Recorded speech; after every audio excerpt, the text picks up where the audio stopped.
Olá, eu sou o Hugo Filipe Nunes e este é o meu podcast Silêncio no Armário. Podem ouvi-lo em silencionoarmario.pt, onde encontram os links para as diferentes plataformas. Sigam também o canal do podcast no YouTube.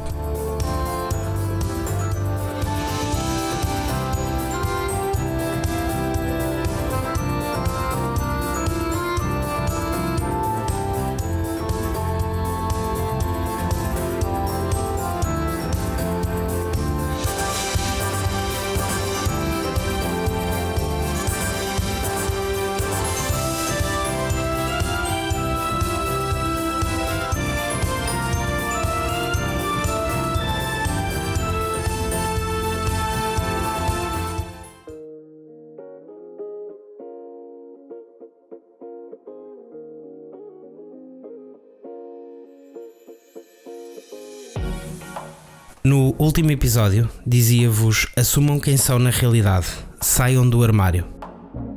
Mas, no fundo, existe aqui muito medo de sair do armário. E este medo está, a meu ver, relacionado com 3 vertentes da nossa vida. A sociedade, ou seja, como os outros nos veem, a pessoa que nós somos para as outras pessoas, os nossos amigos, e o nosso medo de sair do armário está relacionado com a falta de empatia do outro lado. Se calhar esta falta está ligada à fragilidade dos nossos amigos, ou mais a essa fragilidade do que propriamente a nós próprios e à forma como nos vemos. E depois a família.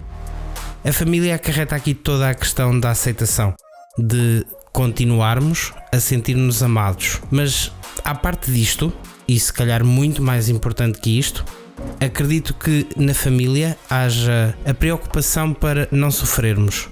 E este não sofrer é, no fundo, a forma como somos vistos pela sociedade. É o medo que a nossa família tem de sermos discriminados, de sermos mal vistos e de não saberem o que nos reserva ao futuro. Olhemos para já para 2 destes 3 pilares. Foquemo-nos na sociedade e nos amigos. Sair do armário e ser abertamente LGBT para com grupos de pessoas que desconhecemos, em particular para com os nossos amigos, implica aceitar-nos muito em nós próprios.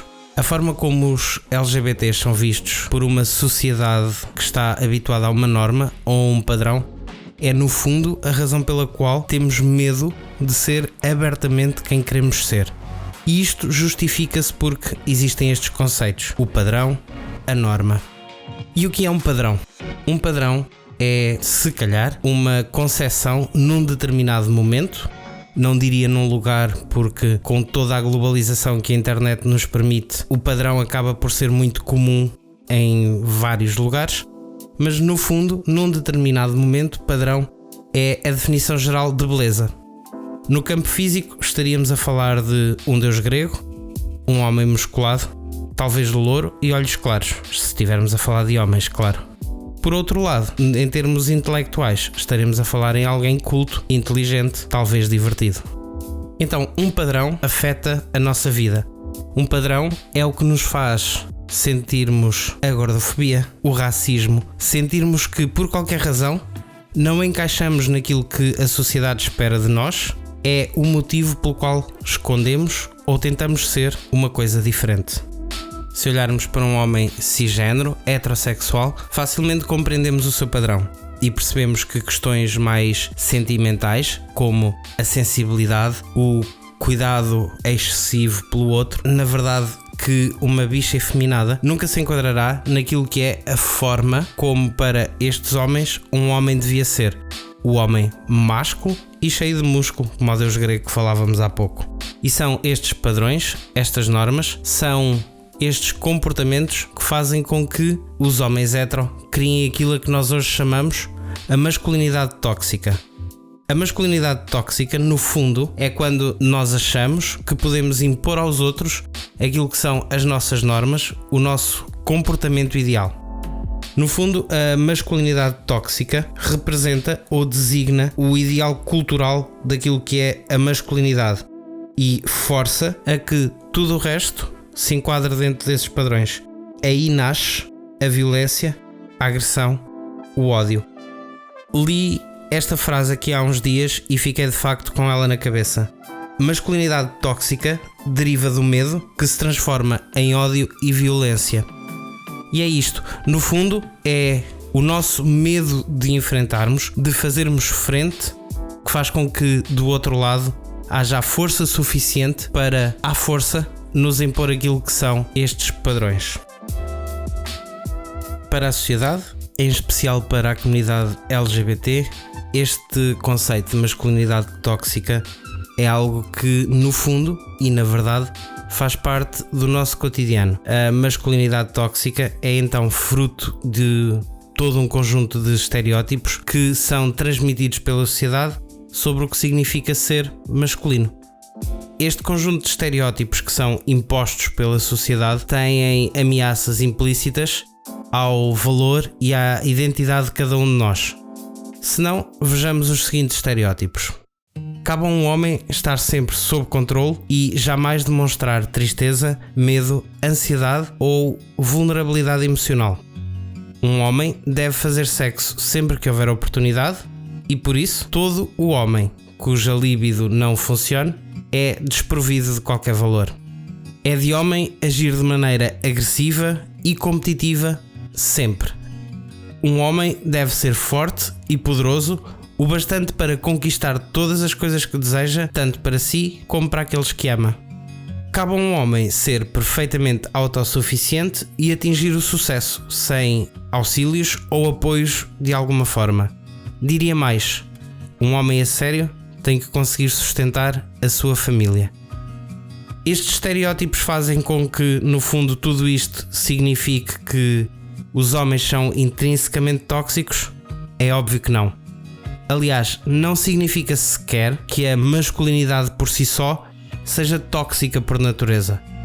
A sociedade construiu esta noção de um homem corresponder a determinados padrões e por isso levou-o a ser tóxico.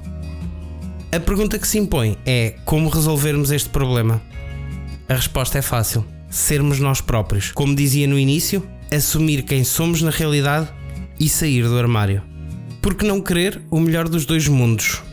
A masculinidade e a feminilidade não estão necessariamente em conflito, mas complementam-se e, em maior ou menor medida, estão presentes em cada um de nós. Então, combater estes padrões é, na grande maioria das vezes, fazer de conta que eles não existem. É sempre que nos apetecer assumir determinado comportamento, tê-lo sem o pudor de o assumir como um comportamento normal. Se me apetece ir para o trabalho de unhas pintadas, força. Se me apetece usar uma roupa menos discreta, go for it. A questão aqui passa então por nós próprios assumirmos a normalidade, independentemente daquilo que possa ser a reação dos outros, claro, tendo sempre em conta que é importante salvaguardar a nossa segurança, a nossa integridade física ou psicológica, o nosso bem-estar. A minha mensagem é então: sejam quem quiserem ser, tenham o cuidado, dentro da audácia, de se mostrarem como vos apetece. Antes de entrarmos no momento pose desta semana, vou pedir-vos para deixar o vosso like ou o vosso follow nas redes sociais. Visitem o site do podcast em silencionoarmario.pt e no nosso canal do YouTube subscrevam, façam like, deixem comentários nos vídeos. A vossa opinião é mesmo muito, muito importante para mim.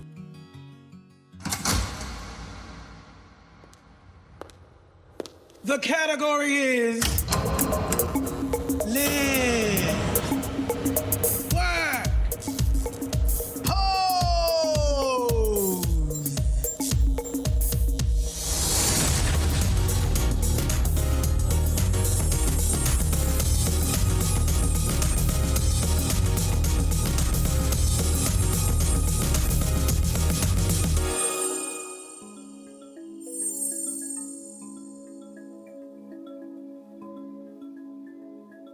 Hoje deixo o registro do Queer Fest, cujo programa já foi lançado. Convido-vos a visitarem o Facebook do festival, onde estão revelados os nomes que fazem parte deste cartaz. Vão ser 3 dias de concertos, debates e performance, todos marcados pelos projetos criativos que celebram o direito à existência das pessoas da comunidade LGBTQIA+, e a interseccionalidade desta luta.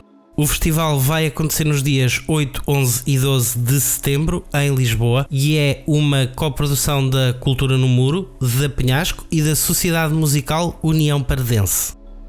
As reservas podem ser feitas através do e-mail reservas@smup.pt. E vamos ao flop da semana. Não adianta falar que não flopou, porque flopou.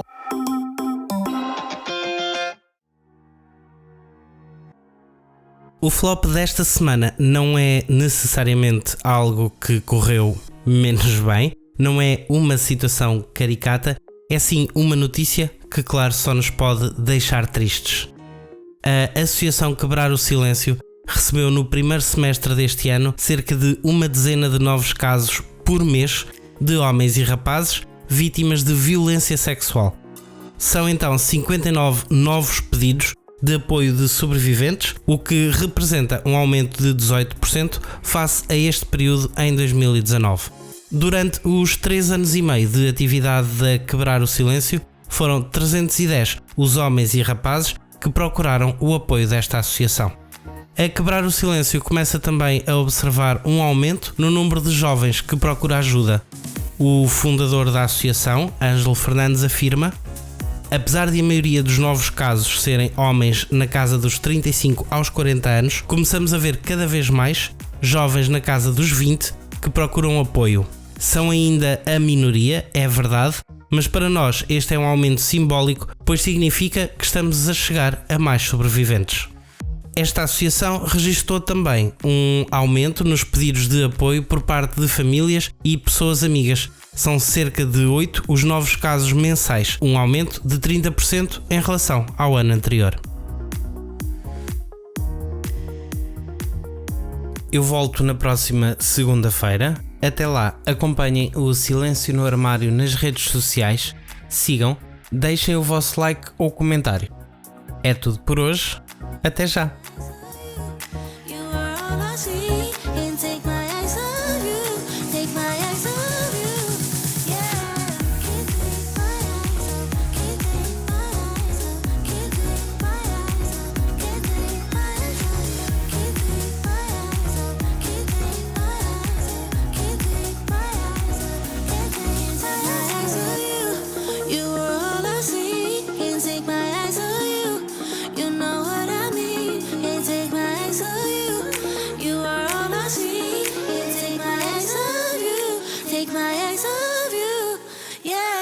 Can't take my eyes off, can't take my eyes off.